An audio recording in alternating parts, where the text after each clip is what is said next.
madaling araw eh, 2:00 ng madaling araw. Tapos, biglang feel na feel. Tapos merong link siya na pinadala sa YouTube.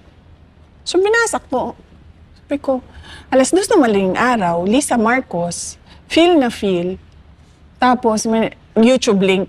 So sabi ko, hack ba ito? O lasing ba ito? Tapos naisip ko, baka lasing to kasi 2:00 ng madaling araw eh. Diba? So inopen ko. Pag-open ko nung link, kasi hindi naman sila titigil eh. Inaantay ko nga sila na tumigil na ba? Kasi paulit-ulit na ako nagsabi, hindi ako yung problema ng bayan.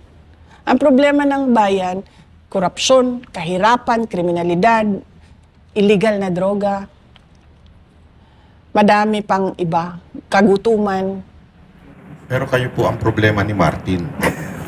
Ako ang problema ng makabayan, ng administrasyon ni BBM, ng asawa ni BBM mismo, ng anak ni BBM. Yan yung sinasabi ng taong bayan ngayon, diba? Bakit tayo nakatutok sa paghabol kay Inday Sara? Ito ang listahan ng problema ng bayan. Hindi po ba nakabag si BBM nung bumulong na I'll take care of you, narinig nung asawa?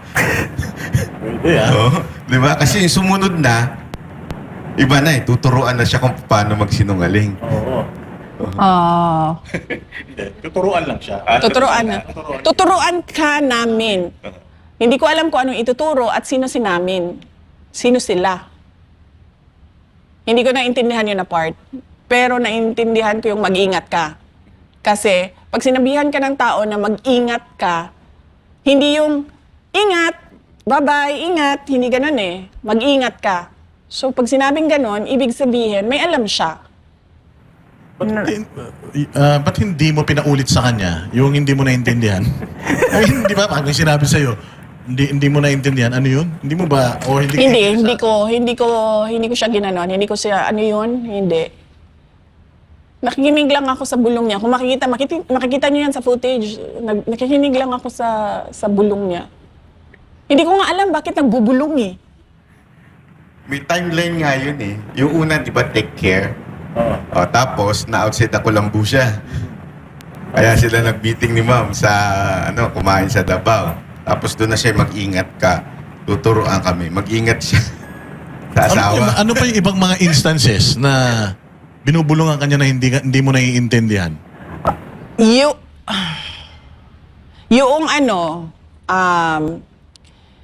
Kung maalala nyo, nagpa-interview yung asawa niya sa isang media person. Nagpa-interview. Doon, tinreten niya ako, diba? She crossed the line. I don't like her. Bad shot. Bad shot siya. Ano pa yung sinabi niya?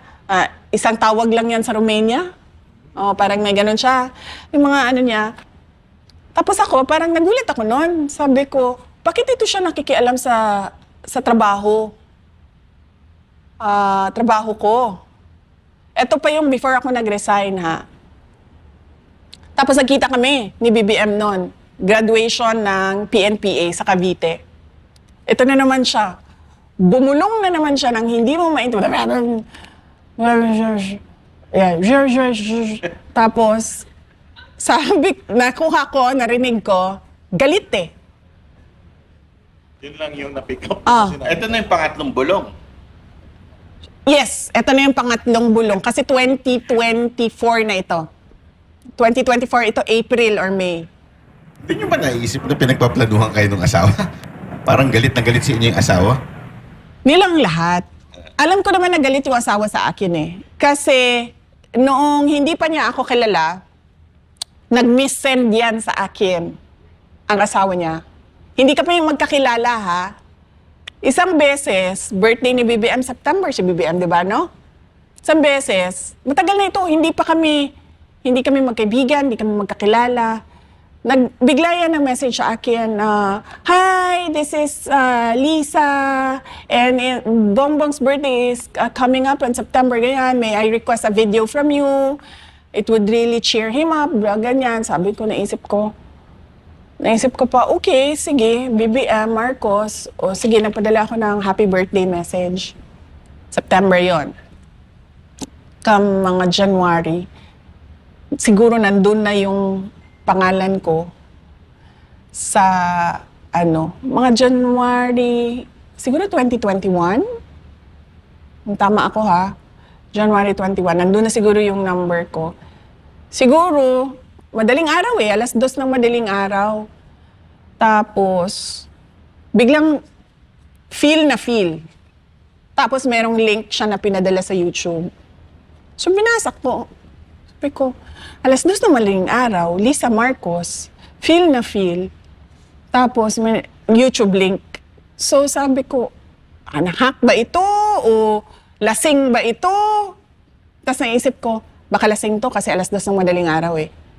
Diba? So, inopen ko. Pag-open ko nung link, speech ko. Nagsispeech ako sa Tapang at Malasakit.